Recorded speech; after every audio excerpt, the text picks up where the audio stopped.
He kept his hands in the side pockets of his belted grey suit. That was a belt round his pocket. And belt was also to give a fella a belt. One day a fella said to Cantwell, "I'd give you such a belt in a second." Cantwell had answered, "Go and fight your match. Give Cecil Thunder a belt. I'd like to see you. He'd give you a toe on the rump for yourself." That was not a nice expression. His mother had told him not to speak with the rough boys in the college. Nice mother.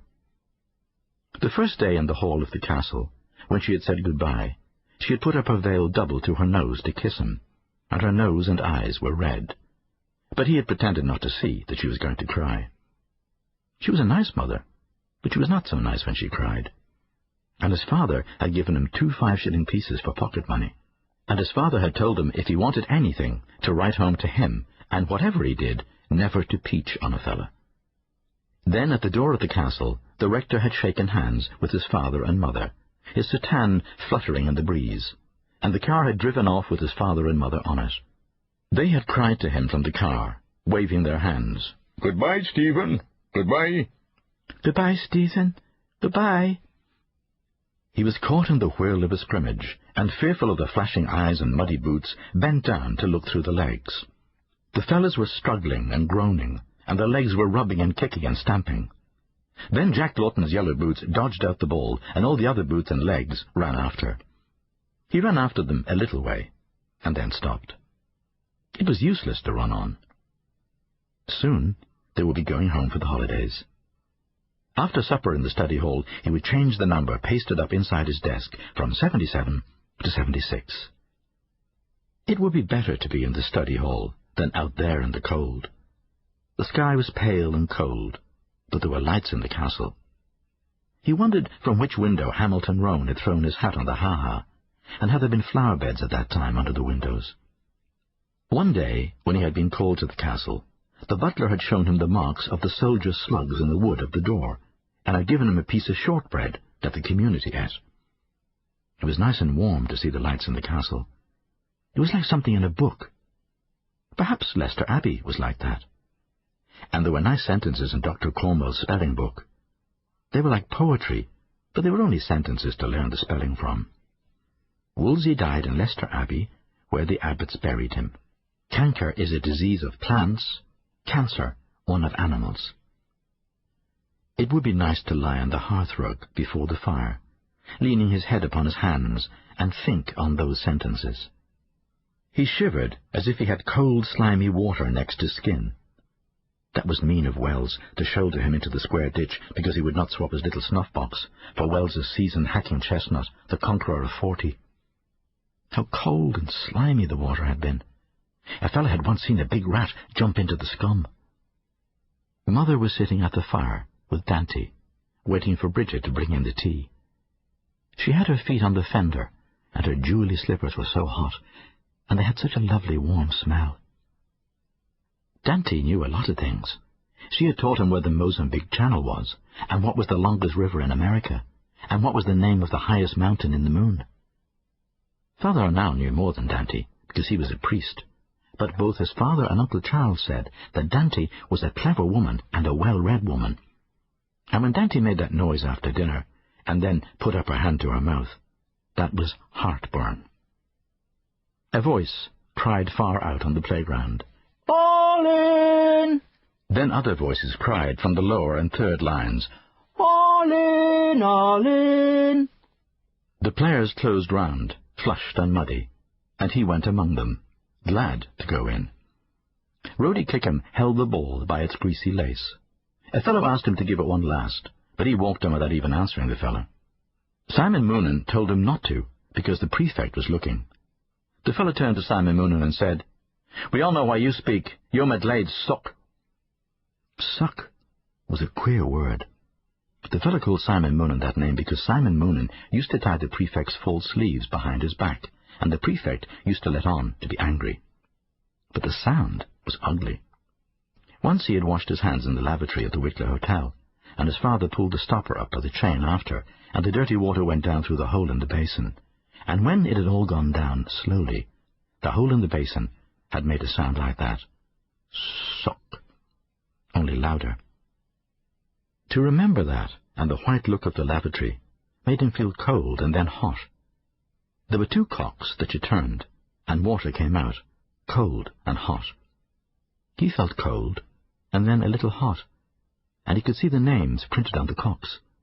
That was a very queer thing. And the air in the corridor chilled him too. It was queer and wettish.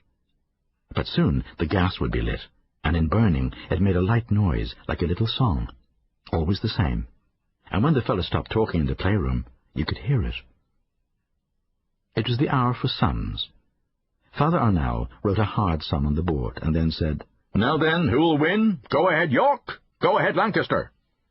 Stephen tried his best, but the sum was too hard, and he felt confused. The little silk badge with a white rose on it that was pinned on the breast of his jacket began to flutter. He was no good at sums, but he tried his best so that York might not lose. Father Arnall's face looked very black, but he was not in a wax. He was laughing. Then Jack Lawton cracked his fingers, and Father Arnall looked at his copybook and said, "Right, bravo, Lancaster! The Red Rose wins! Go on now, York, forge ahead!" Jack Lawton looked over from his side. The little silk badge with a red rose on it looked very rich, because he had a blue sailor top on. Stephen felt his own face red, too, thinking of all the bets about who would get first place in elements, Jack Lawton or he. Some weeks Jack Lawton got the card for first, and some weeks he got the card for first. His white silk badge fluttered and fluttered as he worked at the next sum, and heard Father Arnall's voice. Then all his eagerness passed away, and he felt his face quite cool. He thought his face must be white, because it felt so cool. He could not get out the answer for the sum, but it did not matter. White roses and red roses, those were beautiful colours to think of. And the cards for first place and second place and third place were beautiful colours too. Pink and cream and lavender. Lavender and cream and pink roses were beautiful to think of. Perhaps a wild rose might be like those colours. And he remembered the song about the wild rose blossoms on the little green place. But you could not have a green rose, but perhaps somewhere in the world you could. The bell rang, and then the classes began to file out of the rooms and along the corridors towards the refectory. He sat looking at the 2 prints of butter on his plate, but could not eat the damp bread. The tablecloth was damp and limp, but he drank off the hot weak tea which the clumsy scullion, girt with a white apron, poured into his cup. He wondered whether the scullion's apron was damp too, or whether all white things were cold and damp. Nasty Roach and Sorin drank cocoa that their people sent them in tins. They said they could not drink the tea, that it was hogwash. Their fathers were magistrates, the fellow said. All the boys seemed to him very strange. They all had fathers and mothers in different clothes and voices. He longed to be at home and lay his head on his mother's lap, but he could not, and so he longed for the play and study and prayers to be over and to be in bed. He drank another cup of hot tea, and Fleming said, "What's up? Have you pain, or what's up with you?" "I don't know," Stephen said. "Sick in your breadbasket," Fleming said, "because your face looks white. It'll go away." "Oh, yes," Stephen said. But he was not sick there. He thought that he was sick in his heart, if you could be sick in that place. Fleming was very decent to ask him. He wanted to cry. He leaned his elbows on the table and shut and opened the flaps of his ears. Then he heard the noise of the refectory every time he opened the flaps of his ears. It made a roar like a train at night, and when he closed the flaps, the roar was shut off, like a train going into a tunnel. That night at Dorky, the train had roared like that, and then, when it went into the tunnel, the roar stopped. He closed his eyes, and the train went on, roaring, and then stopping, roaring again, stopping. It was nice to hear it roar, and stop, and then roar out of the tunnel again, and then stop. Then the higher line fellows began to come down along the matting in the middle of the refectory. Paddy Rath and Jimmy McGee, and the Spaniard who was allowed to smoke cigars, and the little Portuguese who wore the woolly cap. And then the lower line tables, and the tables of the third line. And every single fellow had a different way of walking.